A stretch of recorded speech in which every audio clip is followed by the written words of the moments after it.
What a bold statement, and in this video we'll find out if that's true, but before we get there, let's check out what this movie is about. How to describe this movie without giving too much away about what it's about. 5 friends drive to a remote cabin in the woods where they are completely isolated from the outside world. One of the friends constantly alludes to the fact that the setting feels like a horror movie. Then one of the friends is mysteriously killed, and the surviving friends discover there is no escape from their predicament. Or is there? And is their fate completely up to them? Hello everyone, I'm the Artie Dens. Welcome to SHOCKMANIA. If you're new to SHOCKMANIA, we look at mostly Asian movie reviews, maybe Asian horror movies, but with a Western style lens to it. Now, I don't profess to being an expert or knowledgeable in any of this stuff. I just enjoy movies and I just enjoy talking about them, and I just enjoy connecting with the community. So if you're interested more about Asian horror movies or horror movies in general that are a bit more weirder than others, we have a Discord channel that you can join as well. And a special thanks to channel member Antony for joining along. Do you remember The Cabin in the Woods? Now, I'm sure you do. It was quite a popular movie a little while ago when it did come out. Well, think of this movie as Indonesia's version of that film, but it's obviously different in a lot of ways. The bits that make that movie entertaining are kind of also here as well, which leaves me with a little bit of a conundrum.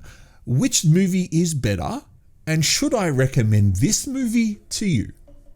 Without giving away too many spoilers, other than what I've already said, the major surprise of this movie is how it deliberately subverts all of the Indonesian horror tropes that you know and potentially love.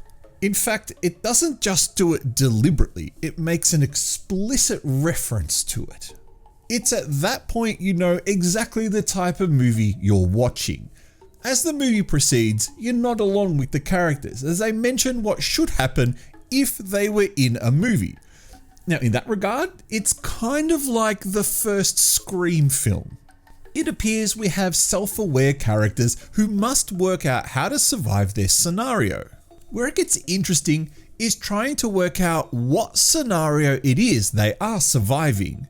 This movie has about as many horror tropes as you could possibly imagine. It starts off as a slasher, turns into a psychological horror, then a demon possession movie, and finally a zombie movie. How does it do all of that?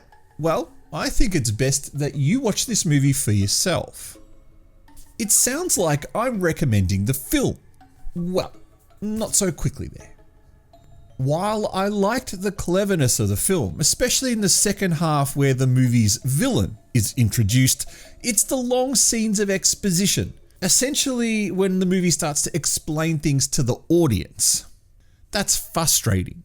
In this movie, 2 of the characters take the role of the audience, while one takes the role of the storyteller, with the 4th being used to back up that person.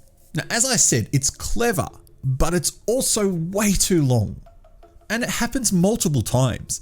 This is a short movie too, clocking in at 80 minutes without end credits. So when you're just wanting the movie to get along to its next phase, the movie decides, oh no, not so quickly. I need to explain something to you. And then makes you sit through a long scene of dialogue. At least later on in the movie, it breaks those dialogue scenes up a bit.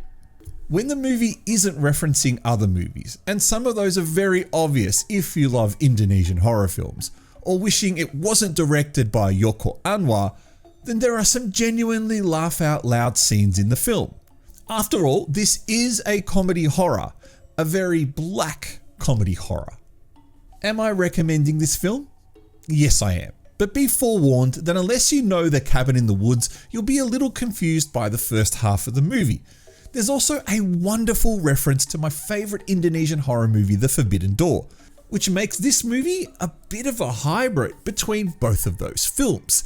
If you enjoyed those films, then I think there's some fun for you to have here. So, using my patent pending ghost rating, which stands for Great Horror, or stupid trash, this movie gets 3 ghosts. 3 ghosts because I think it's not a bad film.